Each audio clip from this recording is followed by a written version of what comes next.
नमस्कार, मैं संजू निर्मल। आप देख रहे हैं इंडिया न्यूज़ चक्र। आज हमारे हिंदी स्पेशल हिस्ट्री में आप सबका मैं तहे दिल से स्वागत करती हूँ और आशा करती हूँ कि आप सब कुशलपूर्वक होंगे और अपने अपने घरों में स्वस्थ होंगे।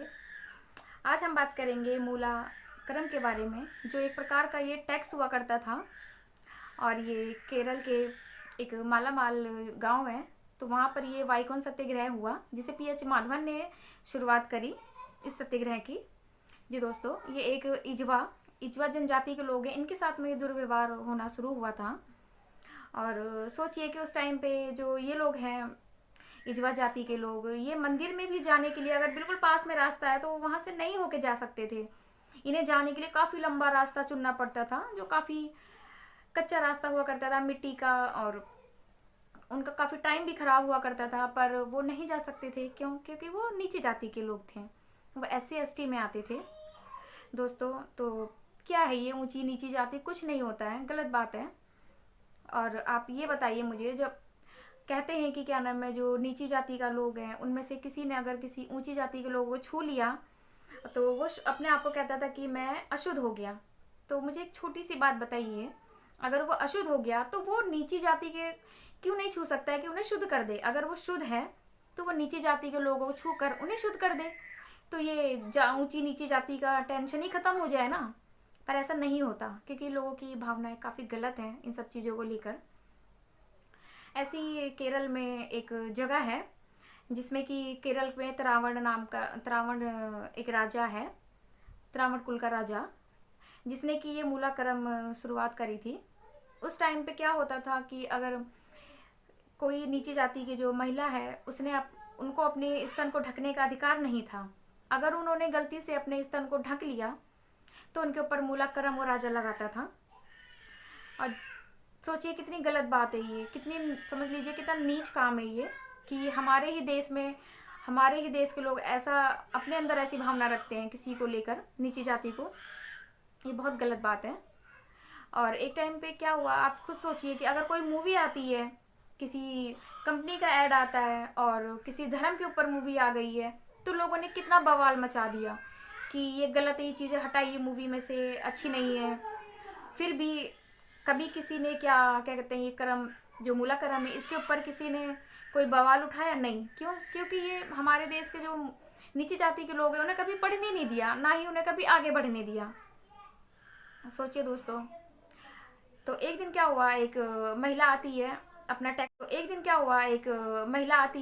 अपना टैक्स भरने के लिए, मूलाक्रम का। वो टैक्स भरने के बाद अपने स्तन को चाकू से काट देती है, तभी उसकी तुरंत वहाँ पे मौत हो जाती है। और एक केरल ही ऐसा देश है जहाँ पे पत्नी के मरने के बाद पति को सती किया जाता था। क्यों? क्योंकि उसे अपने ऊंची जाति लोगों से लड़ने का उसको कोई अधिकार भी नहीं था और ना ही उसके अंदर कोई हिम्मत थी, इसीलिए उसे सती कर दिया जाता था उस टाइम पे। तो सोचिए। और दोस्तों सोचिए, अगर ये कांड किसी दिल्ली के राजा ने किया होता, अब तक तो कितना बवाल मच चुका होता जी। क्योंकि वो दिल्ली की बात थी और ये नीची जाति, केरल के नीची जाति वालों के लिए था। पर इस चीज़ पे किसी ने कोई आवाज़ नहीं उठाई। तो दोस्तों, मैं इसलिए कहती हूँ कि जितना हो सके आप शिक्षित रहिए। अगर आप शिक्षित नहीं रहेंगे तो लोग आपको कुचलते जाएंगे, जिससे कि आप और पिछड़ी जाति में जाते जाएंगे और आप लोगों की सोच कभी नहीं बदल सकती है। इसीलिए कहते हैं कि हमारे अम्बेडकर जी ने एक बात भी कही है कि शिक्षा उस शेरनी का दूध है, जिसने भी पिया है उसने सिर्फ दहाड़ा ही है।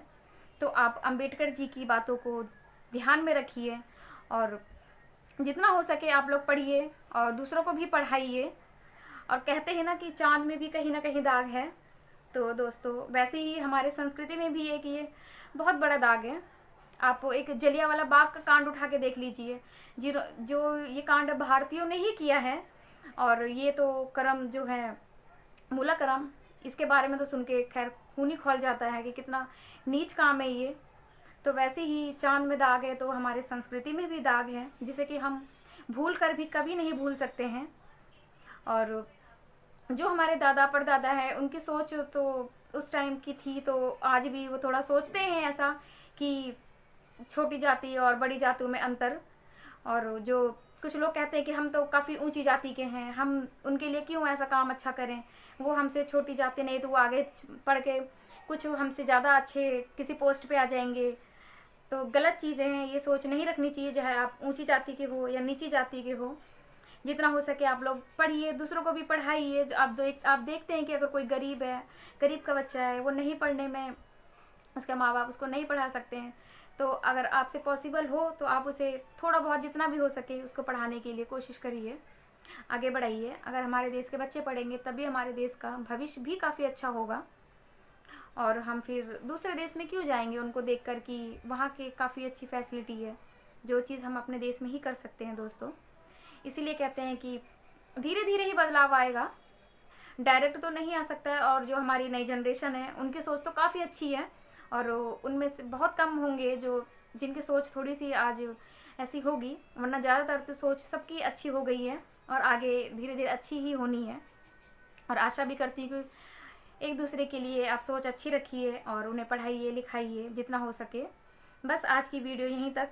आप लोग को मेरी वीडियो कैसी लगी इसे कमेंट बॉक्स में ज़रूर लिख के बताना, और इसे आप मेरे चैनल को लाइक करिए, शेयर करिए, कमेंट्स लिखिए, और मेरे चैनल पे अगर आप लोग नए हैं तो इसे सब्सक्राइब करिए ताकि आने वाले नए वीडियो का अपडेट हम आप लोगों को देते रहें। तो आज के लिए बस यहीं तक दोस्तों, नमस्कार, धन्यवाद।